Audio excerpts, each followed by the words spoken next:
आज हम बच्चों बात करने वाले हैं उस महान कवि की जिसको पद्म विभूषण द्वारा सम्मानित किया गया और जिसको महात्मा गांधी के द्वारा राष्ट्र कवि की उपाधि दी गई। जी हाँ, मैथिली शरण गुप्त की बात कर रहे हैं। उनकी आज एक सुप्रसिद्ध रचना यशोधरा का एक भाग जो एक कविता में संकलित है, जिसका नाम है माँ कह एक कहानी, जिसमें यशोधरा और उसके पुत्र का संवाद है। कह एक कहानी, राजा था या रानी, माँ कह एक कहानी। राहुल अपनी माँ से कहानी सुनाने की जिद करता है। कहता है, माँ कहानी सुनाओ। अच्छा बताओ, राजा की सुनाओगी या रानी की कहानी सुनाओगी? माँ जल्दी कहानी सुनाओ। अब इसके बाद फिर यशोधरा क्या कहती है? तू है हठी मान धन मेरे, सुन उपवन में बड़े सवेरे, तात भ्रमण करते थे तेरे, जहाँ सुरभि मनमानी। यशोधरा अपने बेटे से कहती है, ऐ मेरे मान रूपी धन तो जिद्दी बहुत है, अब तो हट करने लगा है। चलो फिर भी मैं तुम्हें कहानी सुना रही हूँ, तो सुनो। एक बार उपवन यानी कि बगीचा, एक बार एक बगीचे में बहुत ही सुबह सुबह तेरे तात यानी पिताजी, भ्रमण घूमना, तेरे पिताजी घूम रहे थे। जहाँ सुरभि मनमानी, सुरभि यानी कि खुशबू, हर चारों तरफ खुशबू फैली हुई थी। जहाँ सुरभि मनमानी, हम यही कहानी। राहुल कहते हैं, हाँ माँ मुझे यही कहानी सुननी है, जहाँ पर बहुत सारे फूल खिले हों, बहुत अच्छी खुशबू आ रही हो। वरुण वरुण के फूल खिले थे, झलमल कर हिम बिंदु मिले थे, हल्के झोंके हिले मिले थे, लहराता था पानी। अर्थात वर्ण वर्ण कई तरह के, उस बगीचे में कई तरह के फूल खिले थे और जो ओस की बूंदें थी हर जगह मिल गई थी। कभी पत्तों में दिखाई दे रही थी, कभी फूलों में, और हल्की हल्की मंद मंद हवा चल रही थी। और उस हवा के हल्के से झोंके जो तालाब का पानी था वह ऊपर नीचे हो रहा था, लहरा रहा था। अब राहुल कह रहे हैं, लहराता था पानी। हाँ हाँ, यही कहानी। राहुल को भी कहानी सुनकर के बहुत अच्छा लग रहा था। वो भी बीच में बोलते जा रहे थे कि मामा यही कहानी सुननी है।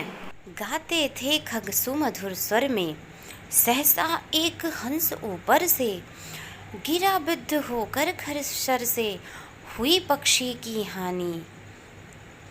आगे यशोधरा कहती है कि जो पक्षी थे यानी कि खग सुमधुर स्वर में गा रहे थे, बहुत ही सुंदर उनकी आवाज़, हर जगह वातावरण बहुत ही खुशनुमा था।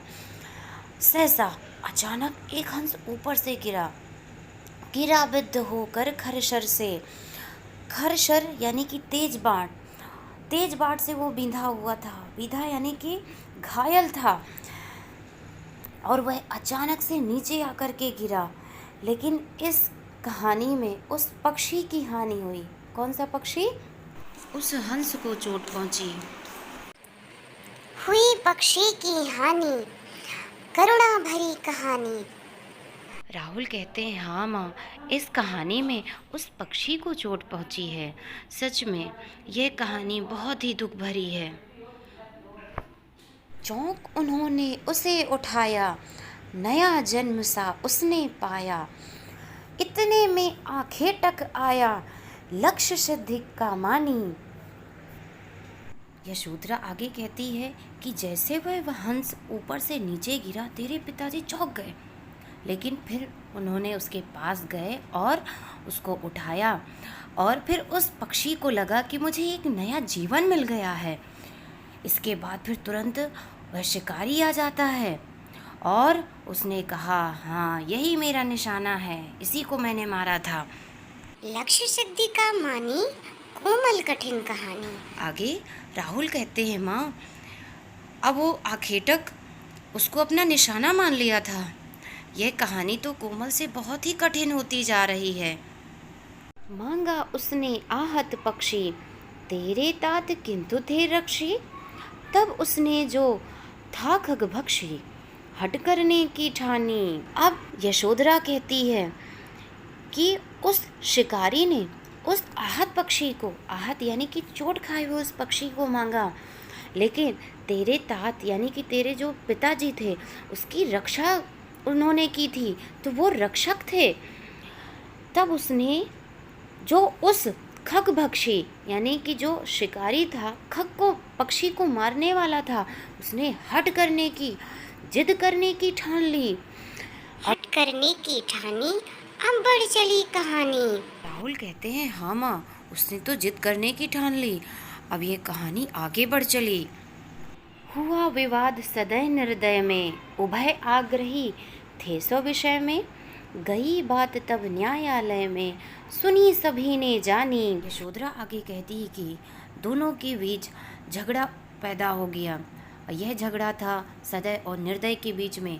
सदय जिसके पास दया हो, निर्दय जिसके पास दया न हो, यानी कि क्रूर।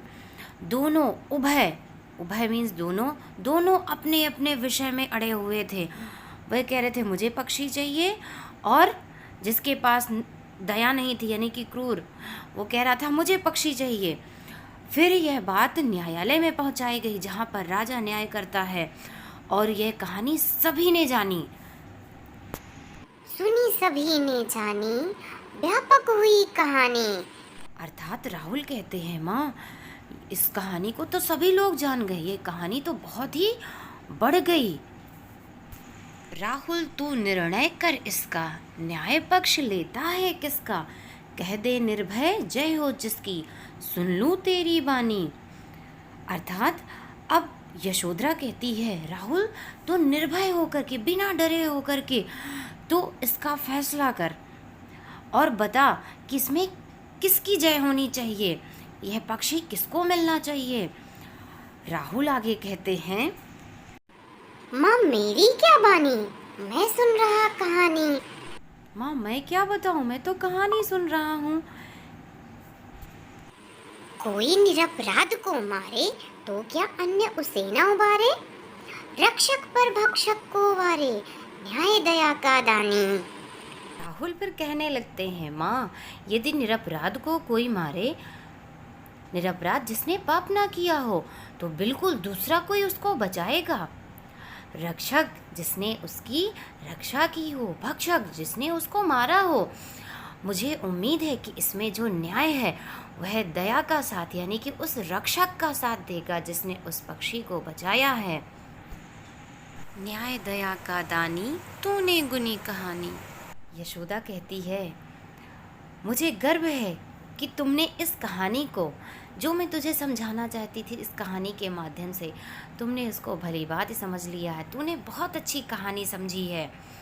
बिल्कुल इसमें जो साथ देगा, जो न्याय है, वह रक्षक का साथ देगा जिसने उस पक्षी को बचाया है। तो बच्चों, इस कहानी के माध्यम से जो कवि है हमें सिखाना चाह रहा है कि हमें हमेशा जीवों के प्रति दया का भाव रखना चाहिए, उनको कभी मारना नहीं चाहिए। तो अगर आपको यह वीडियो अच्छा लगा हो तो हमारे चैनल को लाइक और सब्सक्राइब